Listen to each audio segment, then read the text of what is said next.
앵커 청와대가 평창 동계올림픽은 평화올림픽이 돼야 한다며 연일 국민단합을 호소하고 나섰습니다.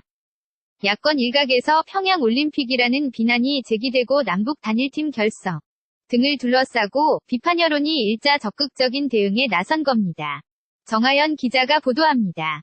리포트 청와대가 야권을 비롯한 일각에서 평창올림픽에 평양올림픽이란 딱지를 붙이는 걸 이해할 수 없다고 말했습니다. 북한의 아시안게임 참가 이력과 여야가 합의 처리한 평창올림픽 특별법 등을 언급하며 구체적으로 반박했습니다. 박수현 청와대 대변인 2014년 인천 아시안게임에 북한 응원 단이 왔으며 북한 고위급 대표단이 경기를 참관했습니다.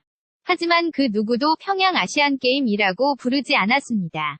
청와대의 발표는 그제 윤영찬 국민소통수석, 어제 문재인 대통령이 직접 평창올림픽 성공 개최를 위한 국민적 단합을 당부한 이후 벌써 세 번째 대국민 호소입니다.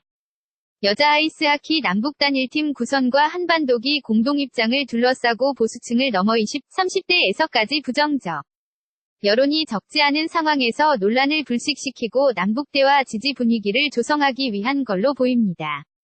문재인 대통령 어제 국민들께서는 마치 바람 앞에 촛불을 지키듯이 북대화를 지키고 키우는 데 힘을 모아주실 것을 부탁드립니다.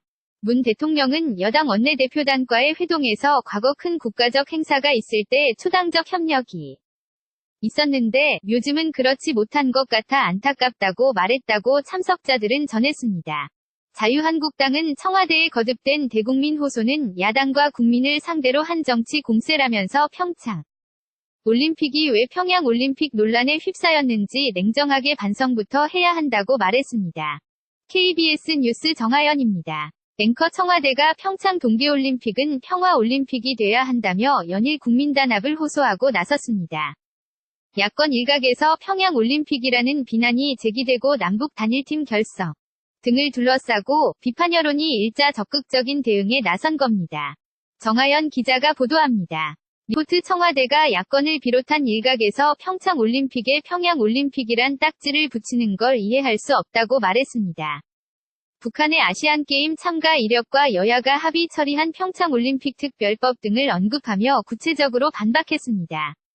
박수현 청와대 대변인 2014년 인천 아시안게임에 북한 응원 단이 왔으며 북한 고위급 대표단이 경기를 참관했습니다. 하지만 그 누구도 평양 아시안게임이라고 부르지 않았습니다.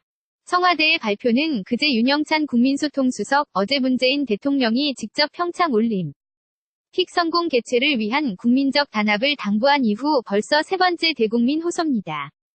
여자 아이스하키 남북단일팀 구선과 한반도기 공동입장을 둘러싸고 보수층을 넘어 20, 30대에서까지 부정적 여론이 적지 않은 상황에서 논란을 불식시키고 남북대화 지지 분위기를 조성하기 위한 걸로 보입니다. 문재인 대통령 어제 국민들께서는 마치 바람 앞에 촛불을 지키듯이 북대화를 지키고 키우는 데 힘을 모아주실 것을 부탁드립니다. 문 대통령은 여당 원내대표단과의 회동에서 과거 큰 국가적 행사가 있을 때 초당적 협력이 있었는데 요즘은 그렇지 못한 것 같아 안타깝다고 말했다고 참석자들은 전했습니다. 자유한국당은 청와대에 거듭된 대국민 호소는 야당과 국민을 상대로 한 정치 공세라면서 평창 올림픽이 왜 평양올림픽 논란에 휩싸였는지 냉정하게 반성부터 해야 한다고 말했습니다. KBS 뉴스 정하연입니다. 이전 기사 선발대 방북 금강산 마식령 스키 장점검 다음 기사 평창 개회식 열정과 평화 담는다. 폐막식은 어울림